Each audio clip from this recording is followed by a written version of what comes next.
They say the walls of every house remember what the people inside try to forget, and sometimes when you peel back enough layers of plaster and wood, the memories claw their way out. Imagine a quiet farmhouse in rural America, its windows clouded with dust, its porch sagging with the weight of years, a place where children once laughed, where lullabies were whispered against the night.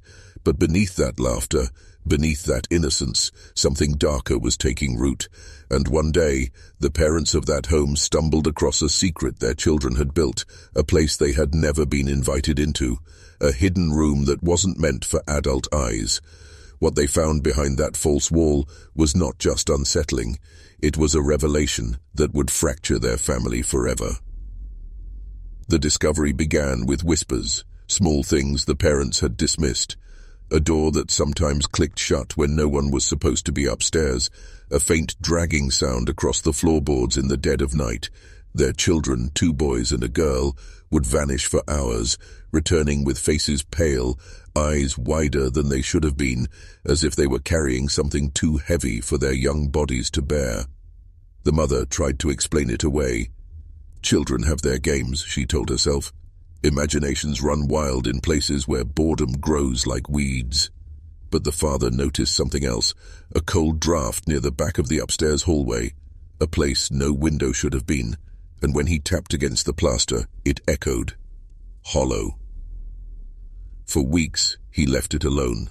Some truths, he feared, weren't meant to be dug up, but the house itself seemed to be urging him, pushing him, until one evening he couldn't resist. With a crowbar in his hands, he pressed against the seam in the wall. The plaster cracked, and a sliver of darkness opened before him. Inside, the air was thick, damp, untouched. Dust swirl led in the shaft of light. The room had no business being there, no record on the blueprints, no mention from the builder, and yet here it was, constructed with care, as though designed not to be found, but to be hidden forever. When the parents stepped through, their breath caught. The walls were covered in drawings, not childish doodles, but frantic, feverish scrawls, faces without eyes, figures with twisted limbs, whole families drawn in circles, their mouths sewn shut in charcoal smudges. In the center of the room lay objects, belongings that should not have been touched. A cracked porcelain doll that had belonged to the mother as a girl, a rusted hunting knife the father had kept locked away, items stolen, brought here, repurposed for something the children would never explain. And in that moment, the parents realized this wasn't a game. Their children had been building a world of their own, and it was a world not meant for the living. The mother wanted to believe it was nothing more than mischief. Children, after all, often retreat into secret worlds when the outside one feels too heavy, but there was a sharpness in the air that made such excuses collapse before they could form. Each wall was coated with a residue, like candle soot, as though fires had been burned inside, though no candle stubs could be found. The father reached down to touch the wooden floorboards, only to feel an unnatural warmth radiating upward, even though the rest of the house was cold with November air. It was as if this little room pulsed with its own heartbeat, hidden away just beyond their sight. The children stood silently in the doorway as their parents took it all in. Their expressions weren't those of children caught sneaking sweets or staying up too late. They were guarded, tight, almost resentful. The youngest, barely 9, muttered something under her breath that the mother couldn't quite catch. A word repeated twice, low and broken, like a prayer said backwards. When asked to explain, the child only shook her head, lips pressed tight. The older boy, tall for his age, gave a small smile that unsettled his father more than any of the drawings could have. It was the smile of someone holding on to a secret they didn't intend to give up. That night, the parents tried to close the room off. The father hammered boards across the opening, swearing that it would be dealt with properly in the morning. But as they lay in bed, both of them wide awake, the sounds began again, not the gentle shifting of a house settling into its foundation, but the precise, deliberate scratching of nails against wood. It came from the hallway, from the wall they had sealed, each drag longer than the last, each pause a moment too long, as though something inside was waiting for them to listen. When the mother finally rose and pressed her ear to the plaster, she swore she could hear voices, not of strangers, but the faint murmuring tones of her own children, except they were still in their rooms, breathing softly in sleep. By morning the boards had been removed, not broken, not splintered, simply taken down and stacked neatly beside the wall, and the room looked different than it had the night before. More drawings had appeared. A new family circle had been sketched, this one with 4 figures, mouths sewn shut like the others, but with eyes wide and hollow, and the faces bore a resemblance too sharp to ignore. It was them. And suddenly, the parents understood. This room wasn't just a hiding place, it was a reflection, a mirror turned inside out. The parents tried to convince themselves it was just imagination. Children see things, children do things. They told themselves this as they scrubbed the walls and threw the drawings into the fire. But the paper didn't burn as it should. The edges blackened, curled, and then the flames seemed to retreat, leaving behind scraps of figures that refused to disappear. The mother, shaken, buried the remnants beneath the soil in the garden, hoping that dirt and distance would silence them. But that night, her daughter crept into the bedroom, hair hanging in her face, and whispered, "You can't bury them. They belong to us now." The father decided to tear the room apart completely. He brought his tools, swung the hammer hard against the wall, and felt the vibrations run up his arms.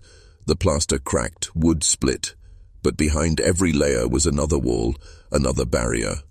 It was as if the house itself was folding in on itself, protecting the space, refusing to release what lived inside it. Hours later, blistered and exhausted, he stopped.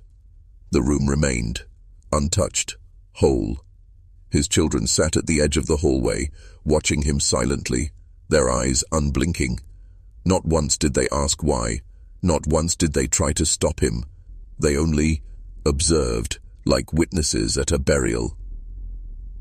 Days blurred into weeks, the family's rhythm fractured, meals went uneaten, conversations cut short. The children spent more time behind that door, and when the parents tried to forbid it, the youngest screamed until her voice cracked as though the air was being torn from her lungs. She clawed at the walls when kept away, ripping her fingernails raw. The older boy stopped speaking altogether, except for one phrase he repeated whenever asked why the room mattered. "It remembers." The mother began to notice things missing. The family photo album, gone. Her wedding veil, vanished. The father's letters from his own childhood, things he had hidden away.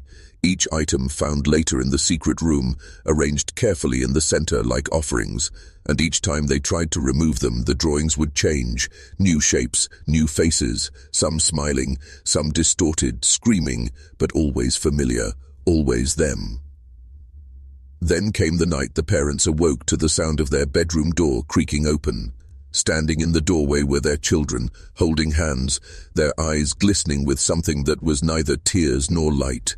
And behind them, down the hall, came a glow. The hidden room was lit from within, though no lamp, no candle, no fire had ever been brought inside.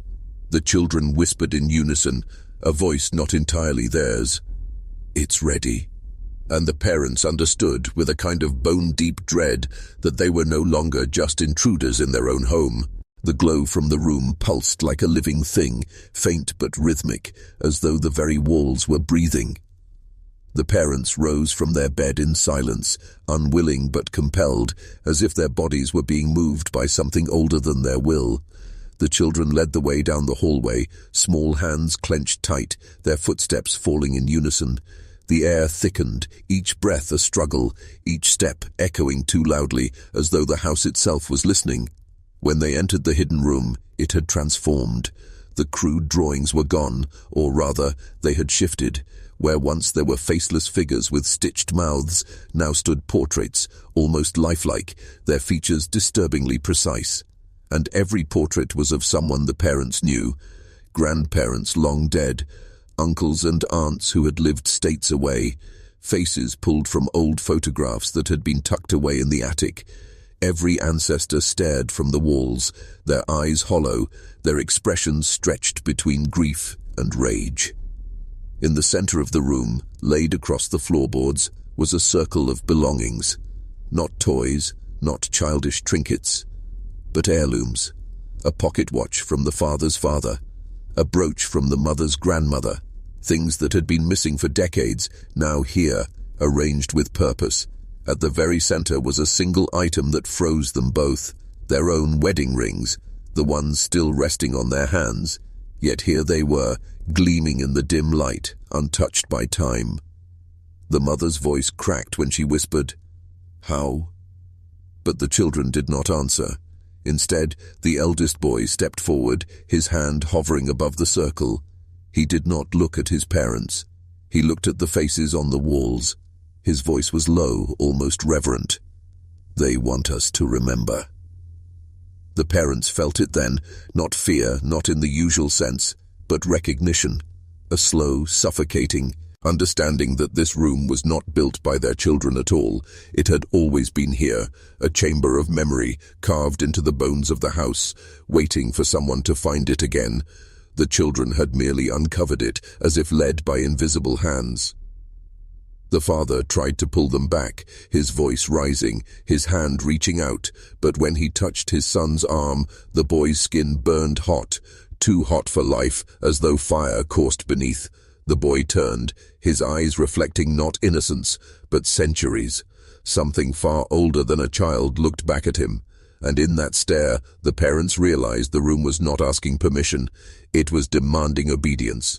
The days that followed blurred into something dreamlike, though neither parent could claim it was only a dream. The house no longer felt like a home, it felt like a vessel, a body with veins and lungs and whispers that carried through its bones. The children seemed to belong more to it than to their parents now. They ate little, spoke less, but their eyes carried that same distant gleam, as if they were listening to voices only they could hear. The mother tried to fight it.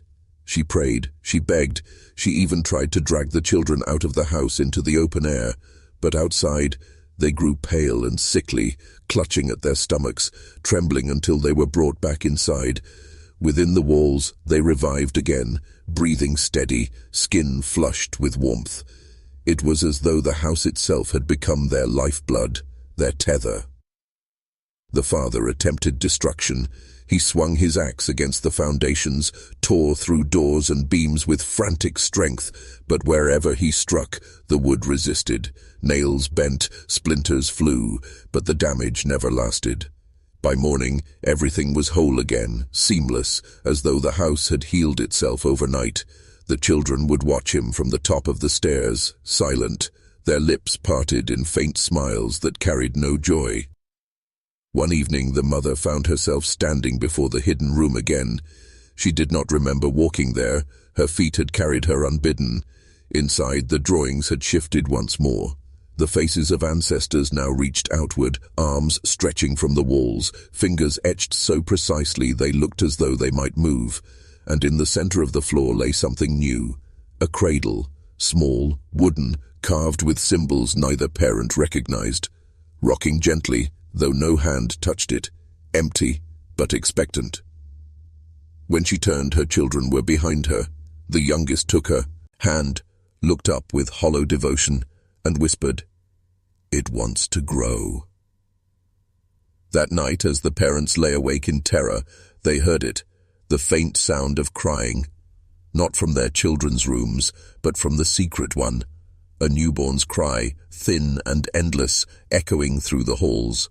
But when they rushed to the cradle, it was still empty, rocking softly, as though something unseen had just been lifted away. And if you're still watching, you're already braver than most. Tell us in the comments, what would you have done if this was your bloodline? The cries did not stop. Every night, just as the clock neared midnight, the wailing would begin, thin, sharp, piercing the silence like a needle into flesh. And though the cradle remained empty, the sound grew stronger, closer, until the parents swore they could feel the vibration in their bones. The mother stuffed cloth into her ears. The father tried to drown it with the roar of the radio, but nothing blocked it, nothing silenced it. And slowly, they began to fear it wasn't meant for the ears at all. It was meant for the blood. The children grew protective of the room. They began sleeping on its floor, their small bodies curled around the cradle as though guarding it. They brought offerings now, small animals from the yard, lifeless and neatly arranged at the foot of the crib. Birds, rabbits, once, even the family dog, always without blood, as though drained of more than life itself.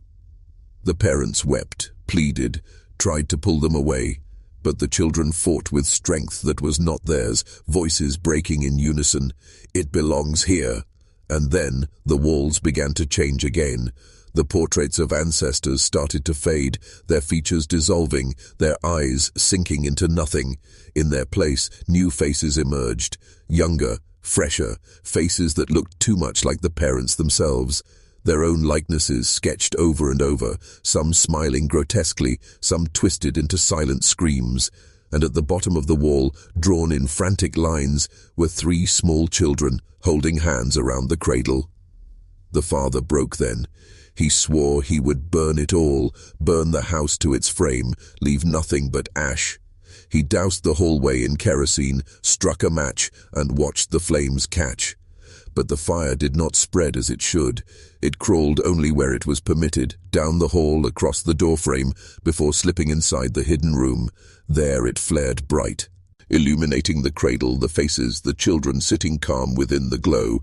And then, just as suddenly, the flames vanished, as if swallowed whole. The kerosene remained, the match still smouldering in his hand, but the room stood untouched, waiting. The children turned to him then, their voices soft, layered with something far too old. You can't burn what remembers. The parents collapsed into silence. For the first time they realized the house was not keeping their children prisoner, it was raising them. From that night onward, the house stopped pretending. The whispers no longer hid in the cracks of the walls. They filled every corner, thick as smoke, pressing into the parents' minds until thoughts were no longer their own. The children drifted further from them, sleeping more, speaking less, as though they were sinking into something deeper. Their skin grew pale, their eyes darkened with shadows, but their bodies carried a strength that defied explanation. They did not tire, they did not fear. The parents tried once more to leave. They packed bags, gathered what little they could, and led their children to the door. But the moment the threshold was crossed, the children collapsed, limp, breath shallow, their small hands twitching as if in agony. The mother screamed, the father carried them back inside, and the instant their bodies touched the floorboards, the color returned to their faces. Their chests rose again steady. They opened their eyes, and they smiled. The mother begged her husband then, begged him to understand that they were losing them, begged him to stay strong, but he had already broken. At night, she found him in the hidden room, sitting before the cradle, whispering lullabies he had sung years ago when his children were small. His hands rested on the wood as though it were flesh, as though he could feel something stirring within. When she asked him why, his answer was a whisper, trembling and certain all at once. Because it needs us. The cradle rocked, this time not empty. The faint outline of something pressed against the thin cloth within it, small, shifting, alive. The cries returned, louder now, deafening, until the walls themselves seemed to shake with their force. The portraits bled into one another, ancestors and parents, children and strangers, all dissolving into a single, endless face that stared down with hollow eyes. The mother ran, clawing at the door, but no exit opened. The windows would not break, the locks would not turn. And when she turned back, her children were standing in the glow, their faces calm, their eyes wide, their hands resting gently on the cradle's edge. They looked at her with something that was not love, not hatred, but inevitability. And in that instant, she knew the truth. The house had not taken her family. It had been waiting for them. Each generation, each bloodline, called back to finish what began long before they were born. A cycle sealed behind plaster and wood, hidden until children found it once more. The last sound she heard was her daughter's whisper, soft as breath, sharp as a blade. It's your turn now. And the cradle stilled.